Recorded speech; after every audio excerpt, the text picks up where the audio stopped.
Are you involved in a business or thinking about starting one? Do you know there may be environmental impacts from business activities?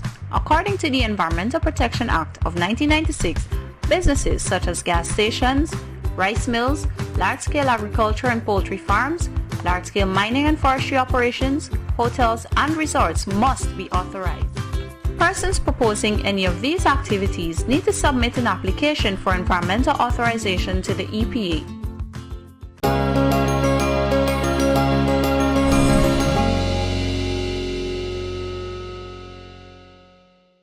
Hello, and welcome to The Environment Matters, a monthly production of the Environmental Protection Agency in Guyana, where we explore the work of the agency in relation to fulfilling its mandate of biodiversity conservation and environmental management. I am Aretha Forde, your hostess, and it is my pleasure to be hosting the very first show for 2021. And I trust that you all had a safe and enjoyable holiday season. And I take this opportunity to extend best wishes to all of you for the new year. Now, I know usually on our show, we either speak directly to environmental management or biodiversity conservation. But given that it's the first show for the year, we want to take a look back at 2020, although many of you prefer to put that behind you, and to look forward, look to the future. What do we have in store at the EPA for you in 2021? And with me today for that discussion, I have two very special guests. First, I have Miss Sharifah Razack.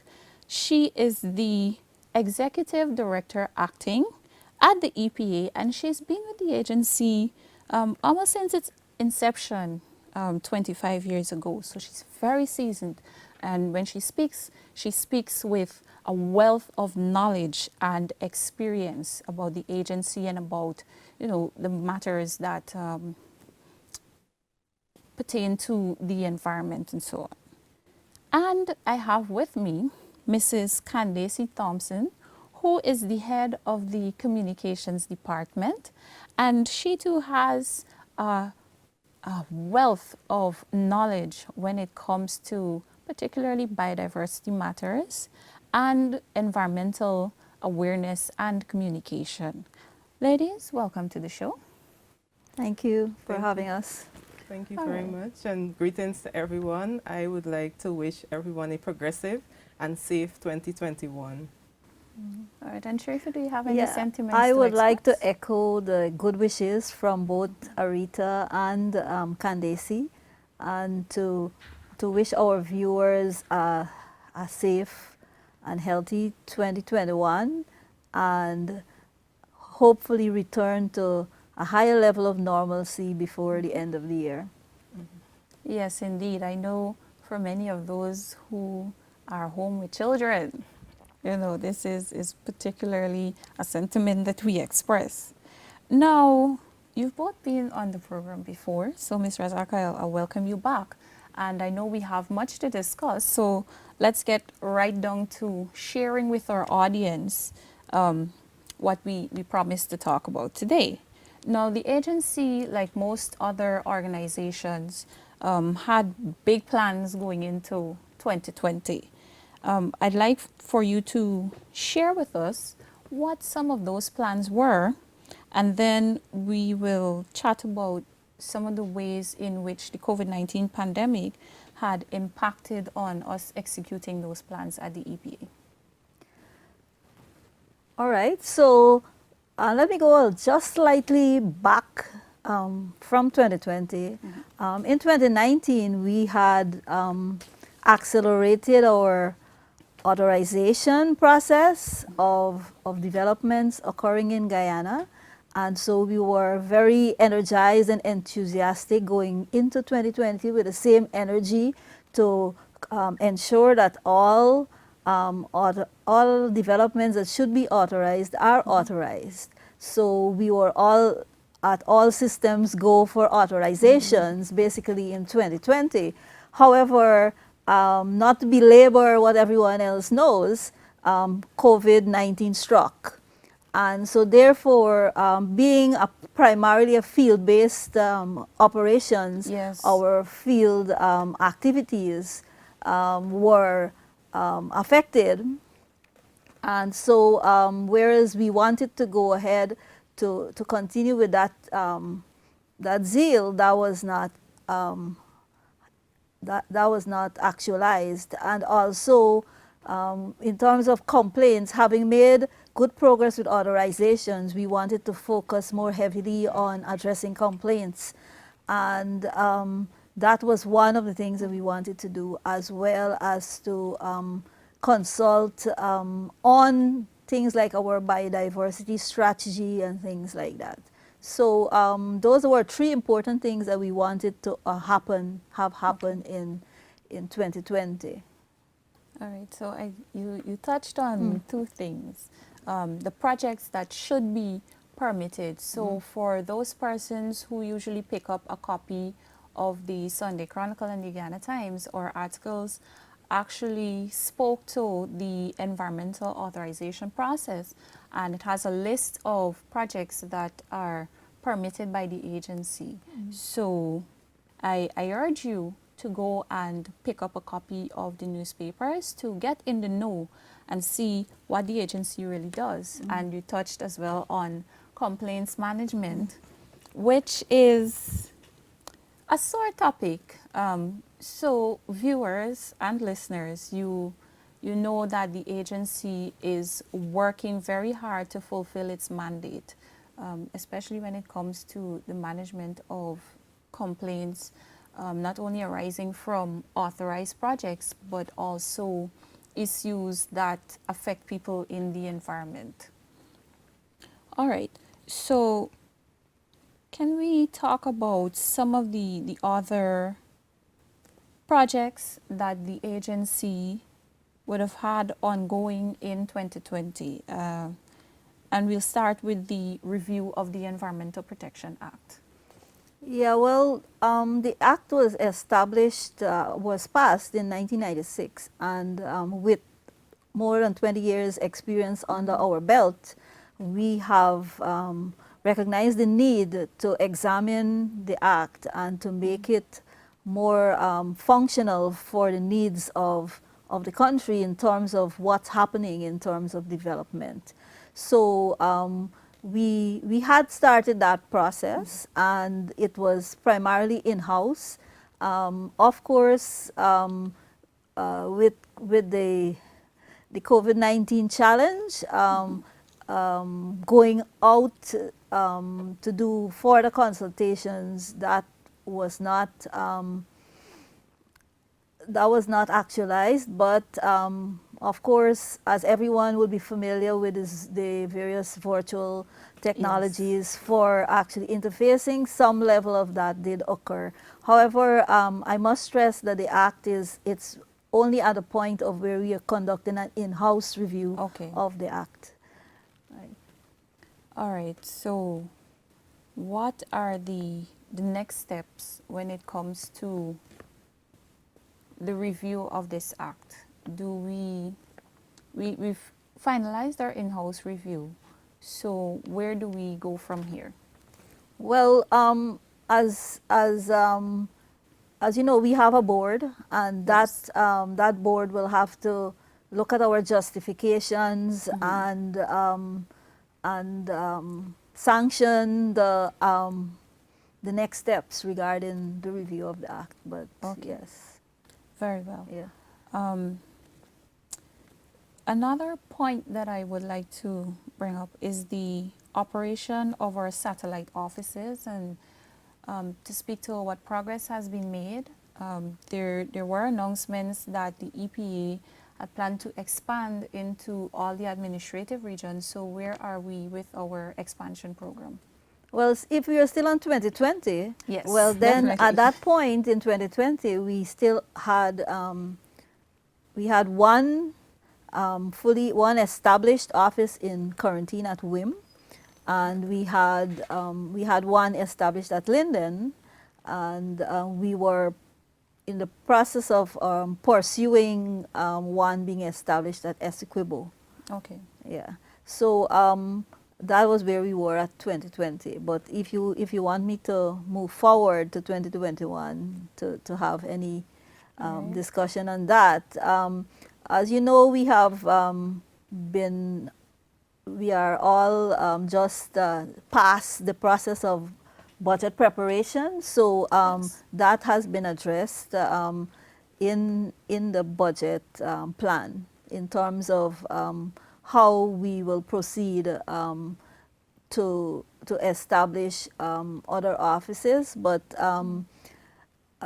it is just requires to me a lot more deliberation and assessment in terms of the need of where exactly a new office needs to be established, and our pace of growth as well. Indeed. How do we go into the regions? Can we go all out, or can we go like slowly from, develop the WIM office and use it as a model to actually develop offices in the other regions? Yeah. All right. So, audience, we will definitely reach you where you are. We just need to be cognizant of, the times that we are currently in, and of course, we will definitely move on to our next topic, which is monitoring and enforcement, and how has this been affected by the COVID-19 pandemic. Okay. Because you mentioned Yeah. that our Yeah. operations are mostly field-based. So how's this been impacted? Right. So as you just jumping off from where you said that we have a lot of articles in the newspaper that explains the processes that of authorization and complaints, investigation. The authorizations process requires site visits. So if you have an application in the system, whereas we will take all the information submitted in the application and supporting documents, and we will, by law, have to conduct a site visit. However, travel restrictions, the restrictions are imposed by COVID-19 severely affected site visits, and Yes. therefore that has contributed to a backlog of applications in the system. However, we did explore the option of utilizing checklists for what we call low risk projects, Okay. and primarily for projects that have been authorized before. So where we would have had an idea of the risks of that project, and we would have permitted them, giving them conditions under which to Okay. operate. So we would have utilized checklists for developers to actually submit information on the status of their projects, and that was supplemented in many cases with phone calls and in where available, virtual discussions and pictures and so on. However, I must state that whereas we would have proceeded to permit those projects, we would have still noted that we have to go once a time, Yes. once it becomes possible to go back to those permitted entities to do our site inspections, and therefore complete the process there. Yes, indeed. And I must commend the management and the staff who've been working diligently on ensuring that things still continue to function as normally as possible under those conditions, because development doesn't, take a back Right. seat, or it doesn't take a pause. If I may, Yes. though, people may wonder, well, what kind of projects were particularly affected by not being able to conduct site visits. And I did mention the low-risk projects, but there are projects like, for example, you talk about a forestry project, that's way in the interior. Yes. And so therefore, as the audience may be very well aware, travel to some of these hinterland regions Was had restricted. restrictions.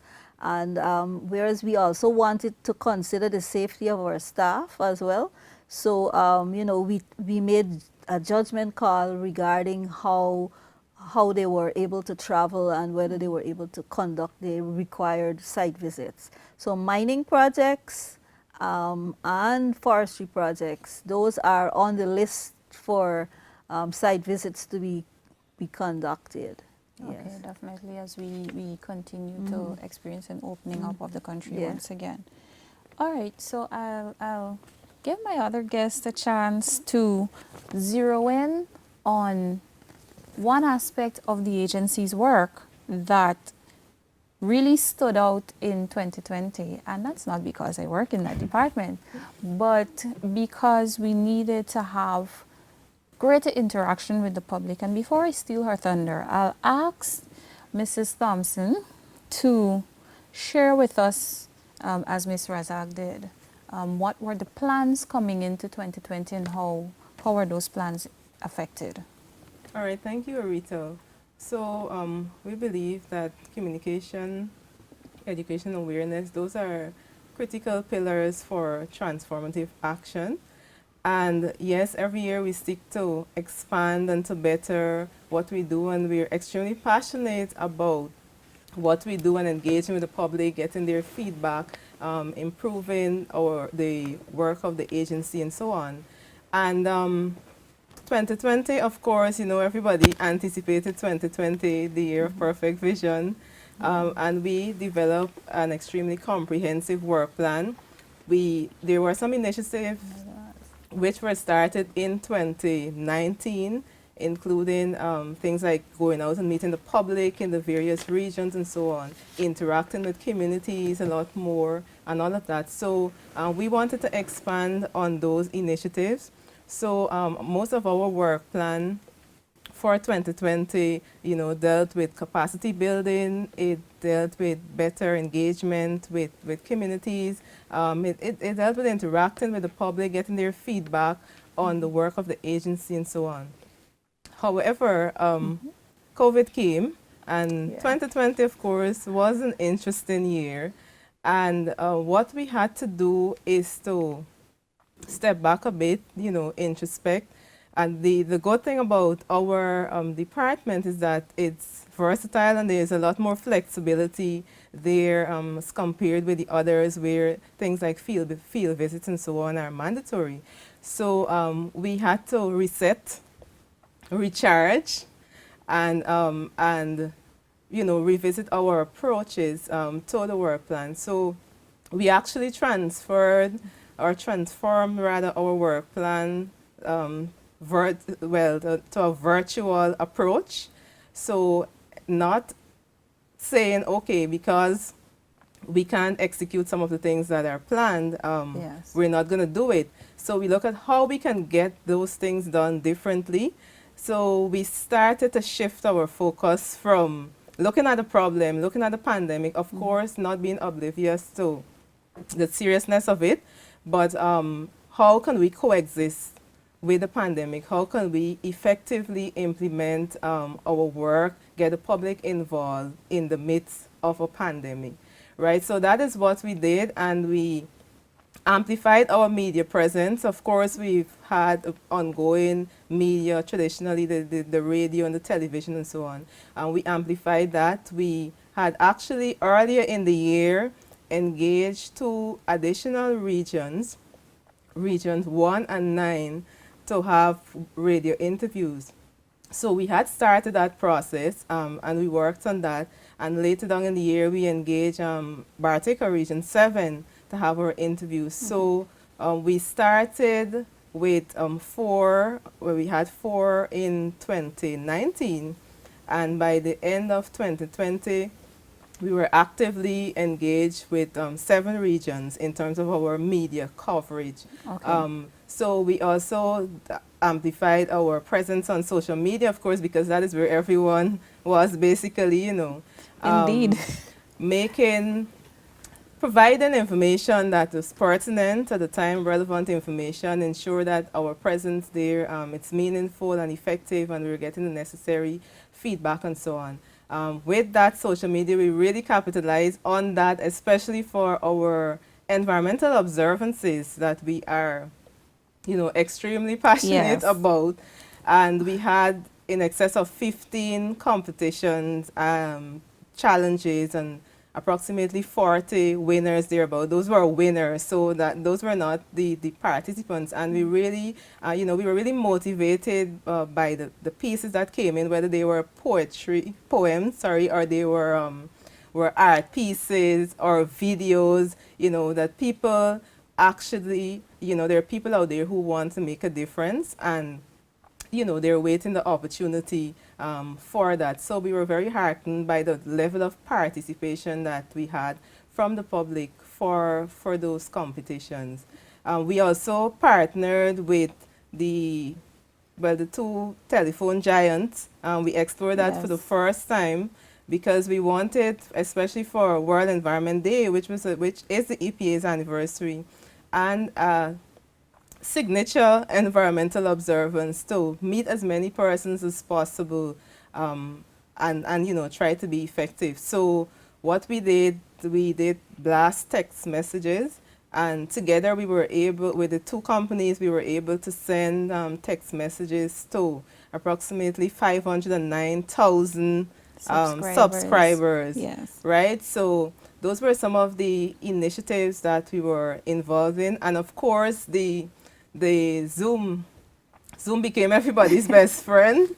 I know there are persons who may have, been engaged with virtual platforms in the past, but when COVID came, right, we were forced to actually look at other alternatives, and one that could work, that's effective, that's fit for the purpose that we want. And for the most part, I know Zoom worked for most persons.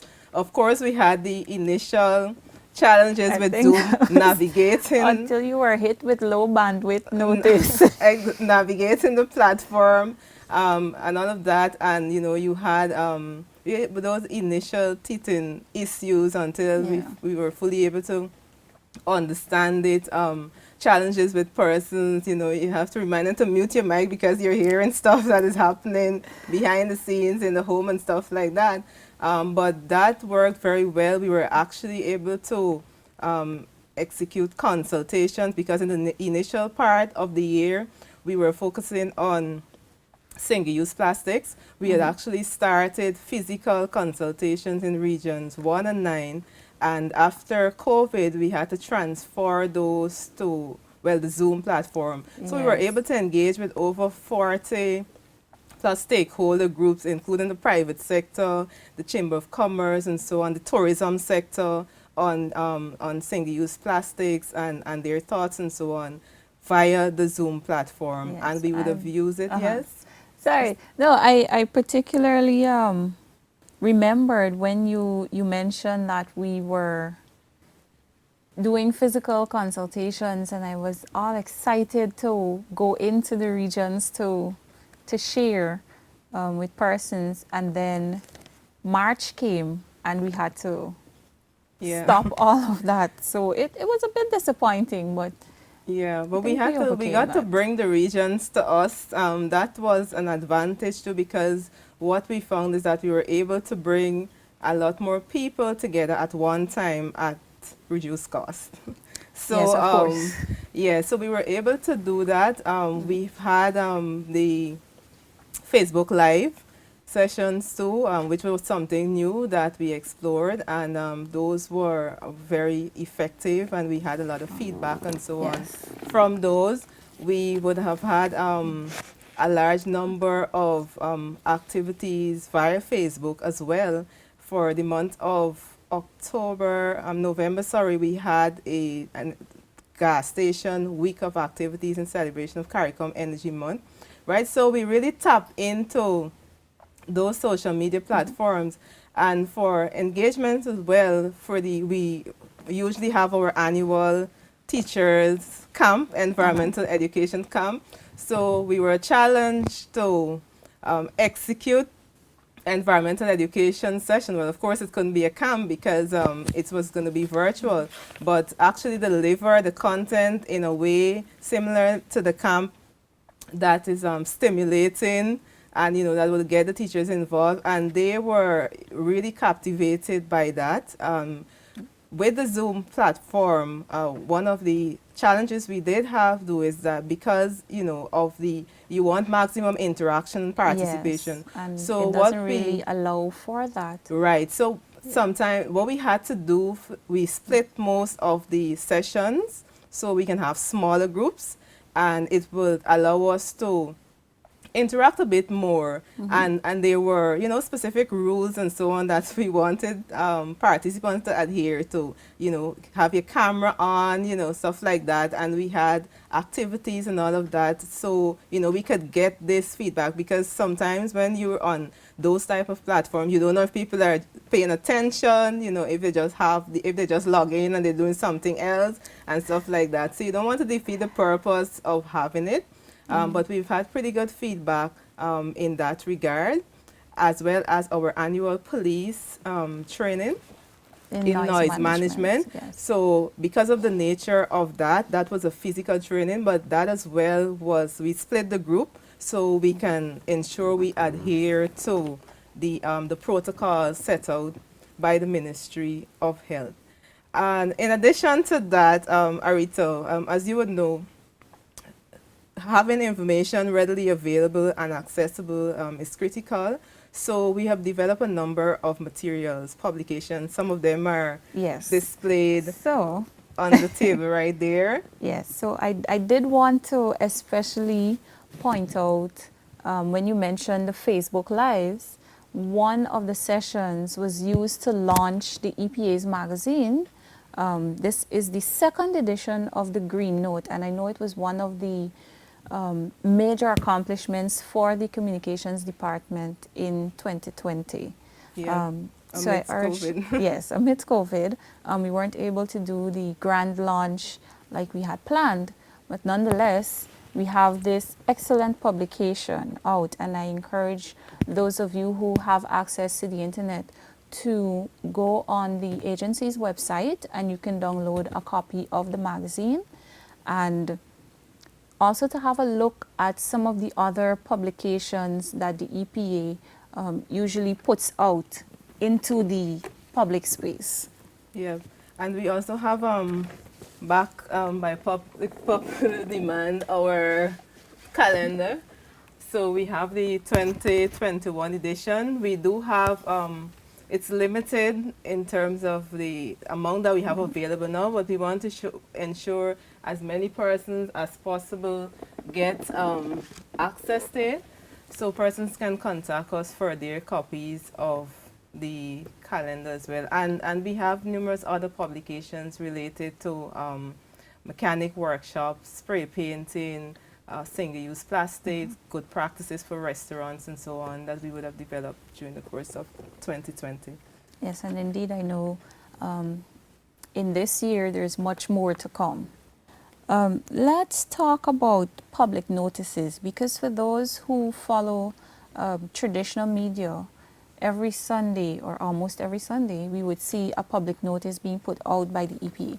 So just to remind our audience, share with us, what are these public notices about and why are they important? All right, so there are different types of notices, and as the name says, they're for the public.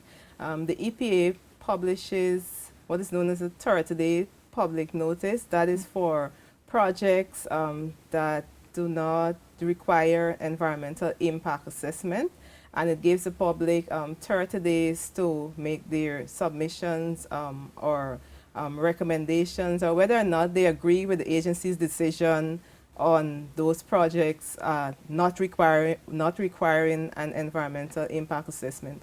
What they would usually have is the developer, the person who is proposing the project, where the project is intended to be located, and the nature of the project, basically what type of project it is. Then there are also 28 days public notices, and those are for projects which require environmental impact assessment. So again, the public have this time 28 days to make written submissions on areas that they think the environmental impact assessment should capture, that study should capture, right? And we also have other notices that we publish for sensitization matters. For example, we would have stopped the issuance of noise permit for activities. So noise permit are not being granted because, of course, we're adhering to the protocol set out by the Ministry of Health, with the exception of loud hailers. So we will notify the public of that. We notify the public of any changes within the agency, any policies, any new internal policies, and so on. So there are different things that we notify the public of, and it's important to pay attention to these notices, especially the ones for the project, because for EIA projects, for example, that's the opportunity for you to get involved and to really be able to inform the decision-making process. Right. So when you pick up a copy of the Sunday Chronicle or whichever publication we put those public notices in, don't gloss it over. Ensure that you read, check to see whether you might be impacted by this proposed development project, and of course, this is your chance to have your say on how we move forward as a country.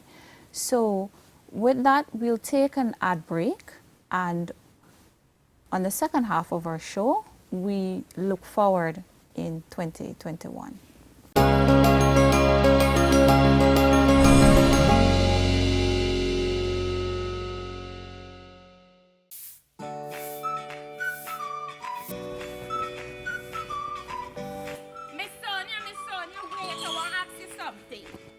Gosh, Morning, Miss Cheryl. I'm late for work.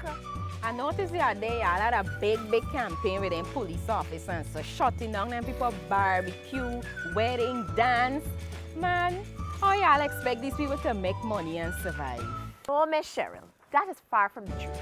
The EPA and the Guyana Police Force are actually working together to ensure that persons who conduct certain businesses and activities are authorized. We've tried to allow them to adhere to the noise regulations. Well, this gotta be a new law. What law is this? These laws were always in place. It's now that we're getting all these complaints at the agency, we are trying to enforce them. The Environmental Protection Act has been in place since 1996, and it states that persons and businesses must apply for environmental authorization before operating a sound-making device.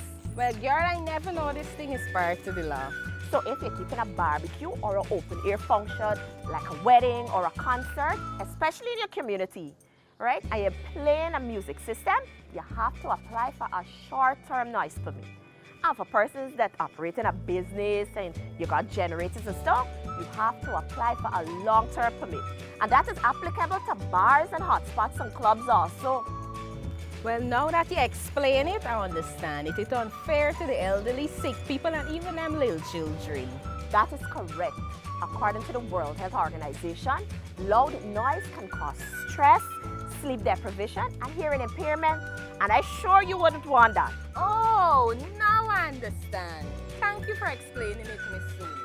For more information, you can contact the EPA at 225-5471 or visit our office at Ganji Street, North Sophia, Georgetown.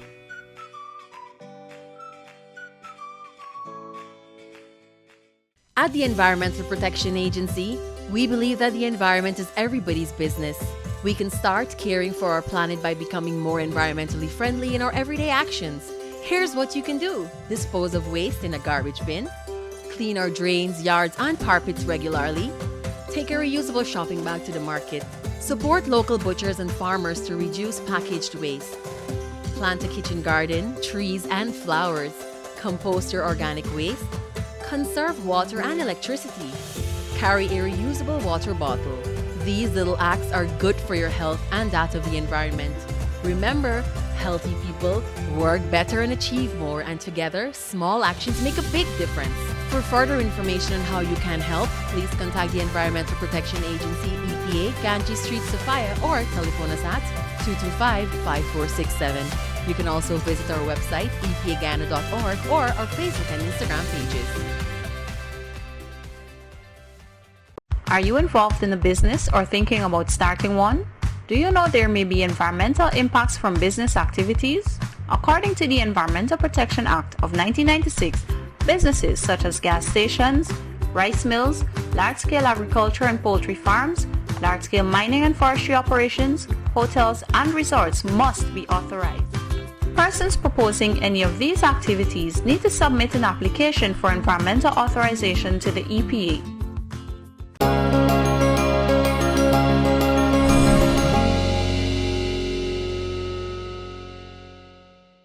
Welcome back to the Environment Matters.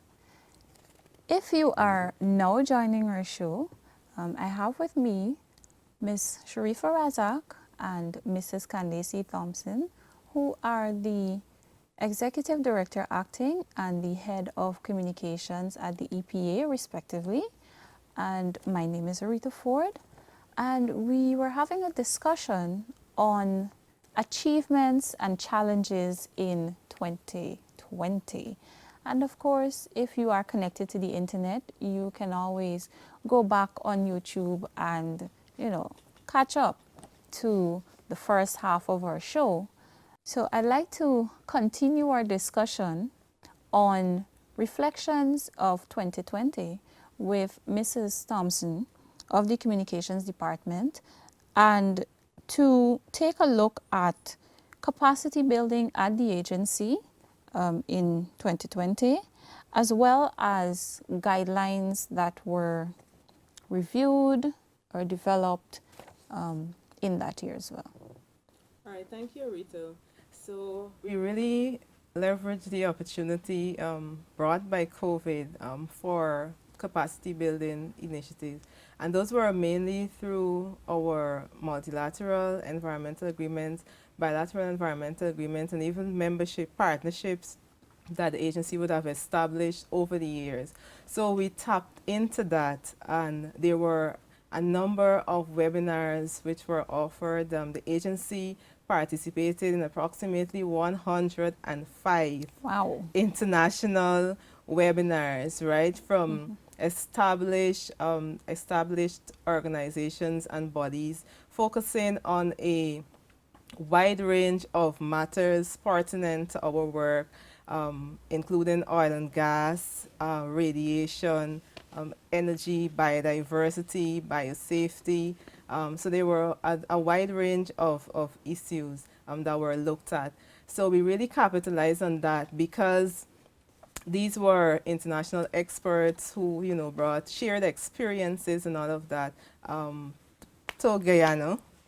And otherwise, outside of COVID, it would have cost a lot, for staff to travel to the various countries to participate in these conferences or workshop, whatever it was.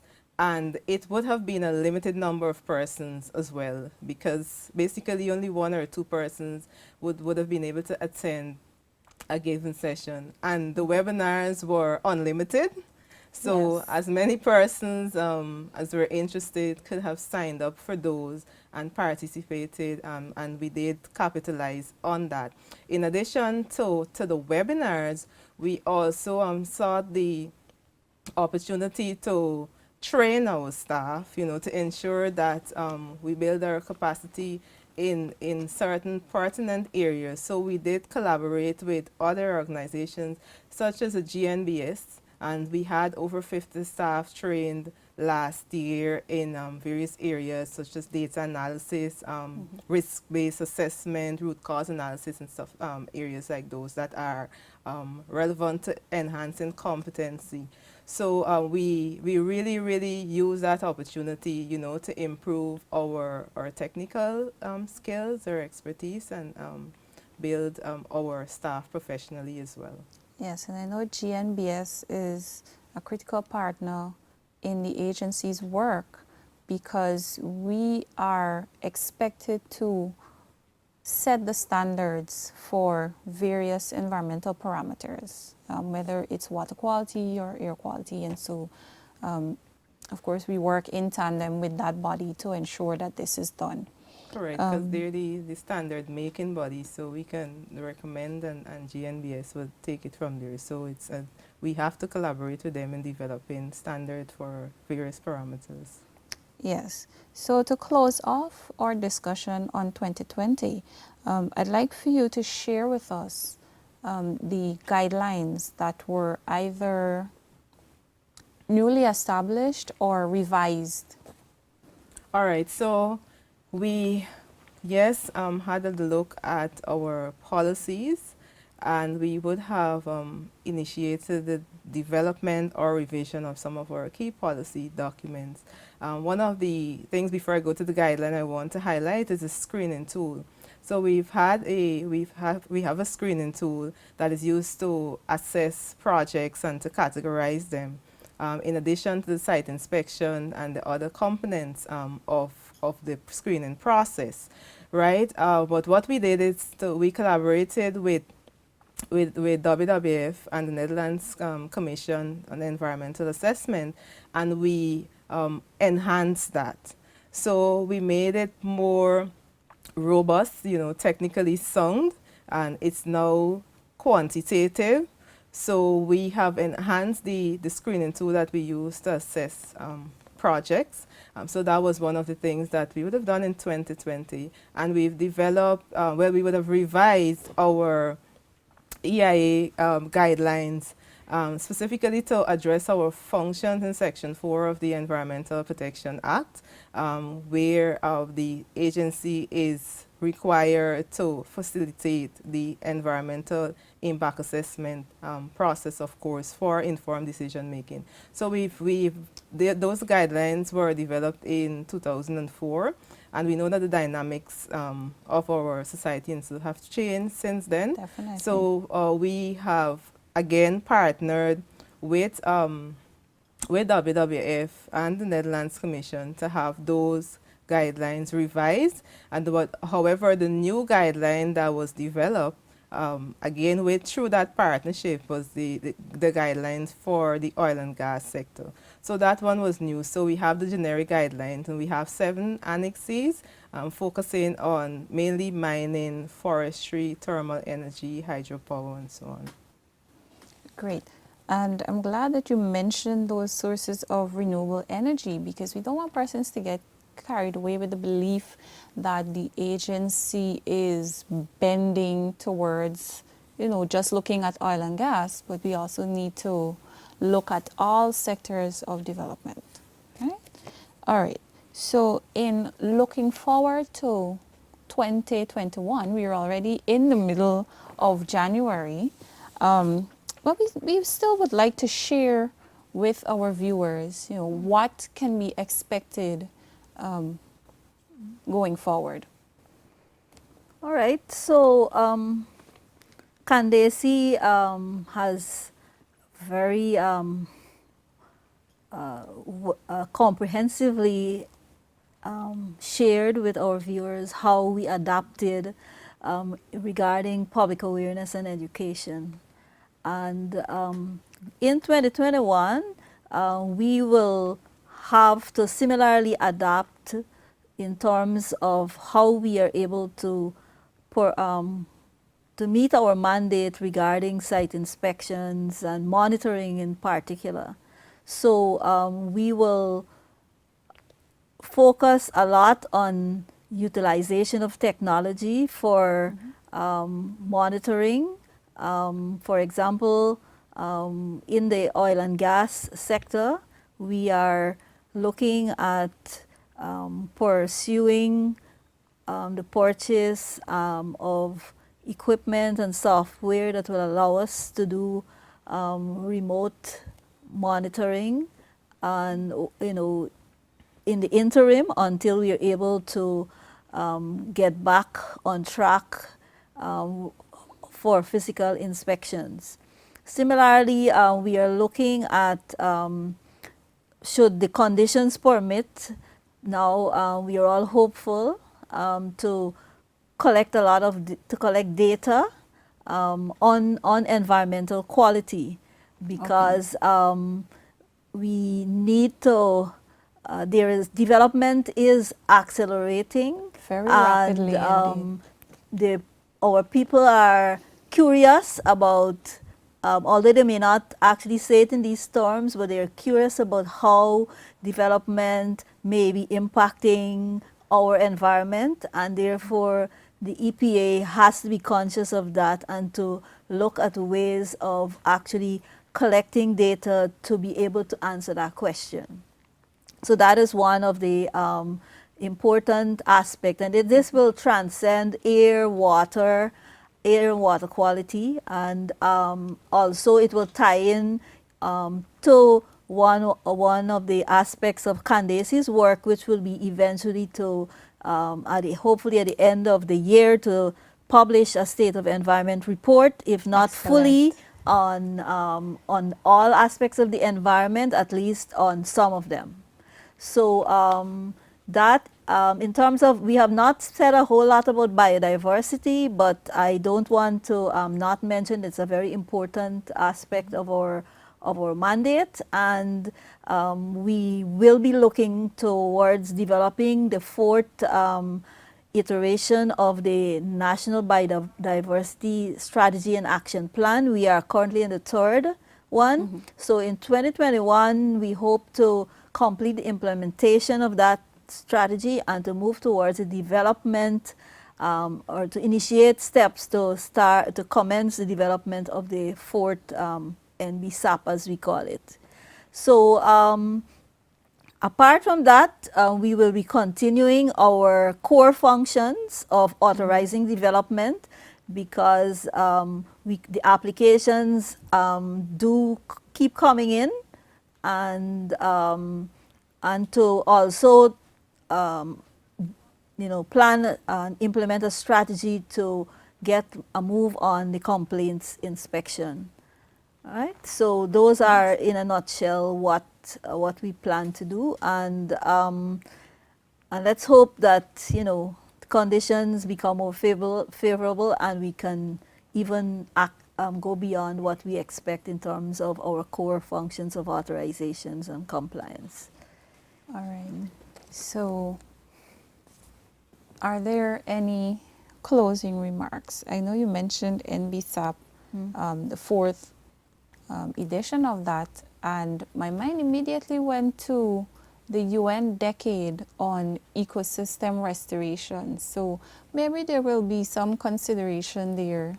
Yes, well, I don't want to preempt it. So it's normally guided by what's happening in the global agenda, right. Because as you may have had programs on, we are signatory to multilateral environmental agreements, and we have national commitments, and so therefore I am sure that there will be alignment with what's happening in the global scene, right? Yes. So I'll give you a few minutes to share any other closing remarks, any other sentiments that you would like to express to our audience. All right. Well, I always like to say to the audience that we are all keepers of the environment, and whatever we do does impact the environment, and we need to be very conscious of what we can do in order to reduce our footprint, as to use the common term, on the environment. And you should keep listening to this program and to follow our various social media pages, and to call into the agency and to get information on anything you would like to know regarding what action you can take to actually safeguard our environment. Yes. All right. Thank you, Mrs. Thompson. Yes, I echo the sentiments of Ms. Razack.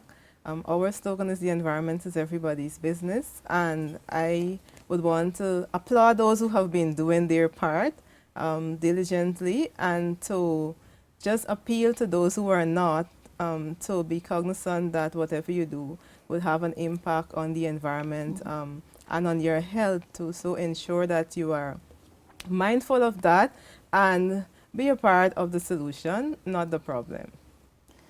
All right, and with those closing remarks from our guests, Ms. Sharifah Razack and Mrs. Candacie Thompson, we bring this edition of our program to a close. Remember, if you have a business that needs to get authorized, please make contact with the agency and let's start that process. We are here to work with you and for you. And the only way we can return to any sense of normalcy is if we all follow the rules. So remember to mask up, to sanitize, have social and physical distancing. Also remember to keep in touch with the agency for updates on the work that we're doing internally as well as for the general public. You can follow us on Facebook, on Instagram, on YouTube. Ensure that you pick up a copy of the Sunday Chronicle and the Guyana Times to have a look at our article that's in weekly. And remember to stay tuned to radio for our bi-weekly interviews. We're also on Guyana Today from time to time, so be sure to catch our interviews. And until next time, remember to be respectful to each other and to the environment. Thank you.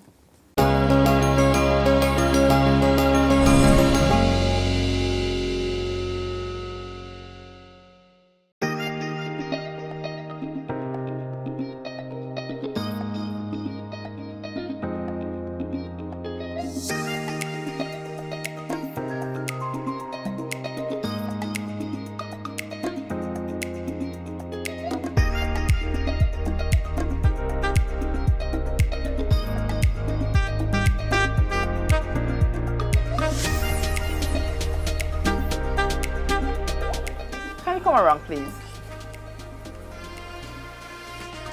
Morning. My name is Deborah. I just want to get some information.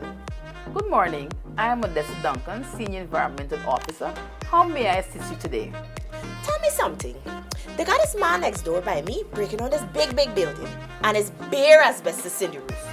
I could remember hearing on your TV program that asbestos is dangerous to human health and the environment. This is correct.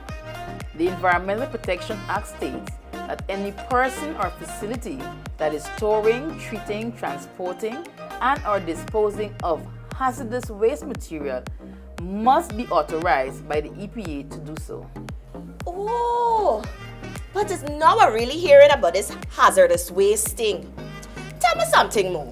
Hazardous waste are waste material with properties that are dangerous or capable of having a harmful effect on human health and the environment, including things like paint, fertilizers, and pesticides, waste oil, and asbestos. These things have the potential to cause cancer, birth defects, kidney failure, and reproductive impairment, with children being at the highest risk.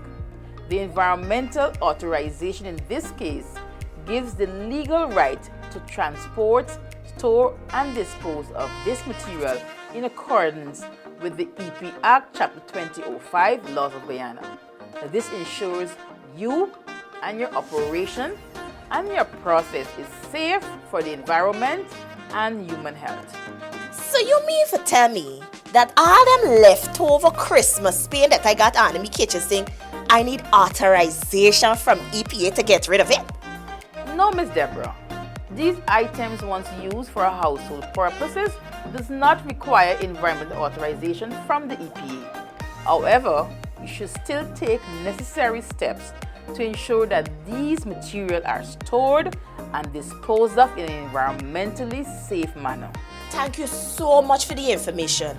I go in and tell him that he needs an environmental authorization. Thank you.